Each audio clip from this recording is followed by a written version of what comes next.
விநாயகன் 149 மாண்புமிகு உறுப்பினர் ஜெ ஈஸ்வரப்பன் மாண்புமிகு பிற்படுத்தப்பட்டோர் நலத்துறை அமைச்சர் அவர்கள். மாண்புமிகு பேரவைத் தலைவர் அவர்களே, ராணிப்பேட்டை மாவட்டம் ஆற்காடு சட்டமன்ற தொகுதியில் பிற்படுத்தப்பட்டோர் நலத்துறையின் கீழ் 5 பள்ளி மாணவ விடுதிகளும் 2 பள்ளி மாணவியர் விடுதிகளும் செயல்பட்டு வருவதால் புதிதாக வாழைப்பந்தலில் பிற்படுத்தப்பட்டோர் மாணவர்களுக்கு விடுதி அமைத்து தர தேவை எழவில்லை என்பதை மாண்புமிகு பேரவைத் தலைவர் வாயிலாக மாண்புமிகு உறுப்பினர் அவர்களுக்கு தெரிவித்துக் கொள்கின்றேன். மாண்புமிகு உறுப்பினர் ஈஸ்வரப்பன். மாண்புமிகு பேரவைத் தலைவர் அவர்களே, ஆதரவற்ற மாணவர்கள் தங்கள் பள்ளிப்படிப்பை 18 வயது வரை தொடர மாதம் 2000 வழங்கும் தாய் மாணவர்கள் வணங்கி 2500 மாணவர்கள் பயிலும் ஆற்காடு அரசினர் பெண்கள் மேல்நிலைப் பள்ளியிலும் 1500 மாணவிகள் பயிலும் திமிரி அரசினர் பெண்கள் மேல்நிலைப் பள்ளியிலும் விழாப்பாக்கம் தாமரைப்பாக்கம் மற்றும் காவனூர் அரசினர் மேல்நிலைப் பள்ளியிலும் பயிலும் மாணவர்களுக்கு விடுதி அமைக்க அரசு முன்வருமா என அமைச்சரிடம் அறிய விரும்புகின்றேன். மாண்புமிகு அமைச்சர் அவர்கள்.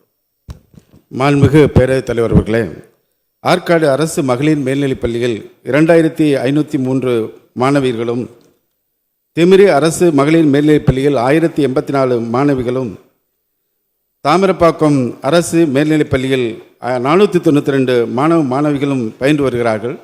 மாண்புமிகு சட்டமன்ற உறுப்பினர் அவர்கள் மாணவியர் விடுதி அமைத்து தர வேண்டும் என்று கோரிக்கை விடுக்கிறார்கள்.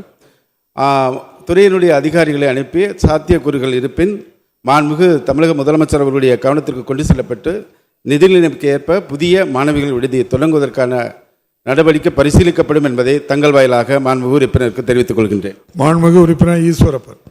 மாண்புமிகு பேரவைத் தலைவர்களே, வாலாஜா அறிஞர் அண்ணா அரசியல் மகளிர் கல்லூரியில் 4000 மாணவிகள் பயில்கின்றன. ஆற்காடு தொகுதி ராணிப்பேட்டை சுற்றுவதற்கு கிட்டத்தட்ட 150 கிராமங்களை சேர்ந்த மாணவர்கள் அங்கே தான் படிக்கிறாங்க. அங்கே 60 மாணவிகள் தங்கி பயில்கிற ஆல்ரெடி ஒரு விடுதி செயல்பட்டு கொண்டு இருக்குது. 100 மாணவிகள் படிக்கிற அளவுக்கு கட்டமைப்பு வசதி இருக்கிற காரணத்தினால அந்த 100 மாணவிகள் தங்கி படிக்கிற அளவுக்கு தரம் உயர்த்துவோம். மேலும் 50 மாணவிகள் தங்கி படிக்கும் அளவிற்கு புதிய கட்டிடம் அமைத்து தர அரசு முன் வருமாறு அமைச்சரிடம் அறிய விரும்புகின்றேன். மாண்புமிகு அமைச்சர் அவர்கள். மாண்புமிகு பேரவைத் தலைவர் அவர்களே, மாண்புமிகு தமிழக முதலமைச்சருடைய கல்வி மேம்பாட்டு திட்டங்களான புதுமை பெண் திட்டம், தமிழ் புதல்வன் திட்டங்கள் மூலமாக இன்றைக்கு தமிழ்நாடு முழுவதும் கல்லூரிகளில் மாணவ மாணவிகள் சேர்க்கை என்பது மிக பெரிய அளவில் அதிகரித்திருக்கிறது. அந்த அடிப்படையில் மாண்புமிகு தமிழ்நாடு முதலமைச்சர் அவர்கள் இந்த ஆண்டு மட்டும் 19 அரசு கலை அறிவியல் கல்லூரிகளை தொடங்கி தமிழ்நாட்டில் இருக்கின்ற கல்லூரி மாணவ மாணவிகளுக்கு இன்றைக்கு மிகப்பெரிய வாய்ப்பினை வழங்கியிருக்கின்றார்கள். அந்த அடிப்படையில் ராணிப்பேட்டை மாவட்டம் வாலாஜாப்பேட்டையில் இருக்கின்ற அறிஞர் அண்ணா அரசு பெண்கள் கலை அறிவியல் கல்லூரியில் கிட்டத்தட்ட 4099 மாணவிகள் பயின்று வருகிறார்கள். இப்பொழுது சிறுபான்மை நலத்துறையின் மூலமாக ஒரு மாணவியர் விடுதியும் பிற்படுத்தப்பட்டோர் நலத்துறையின் மூலமாக ஒரு மாணவியர் விடுதியும் செயல்பட்டு வருகிறது.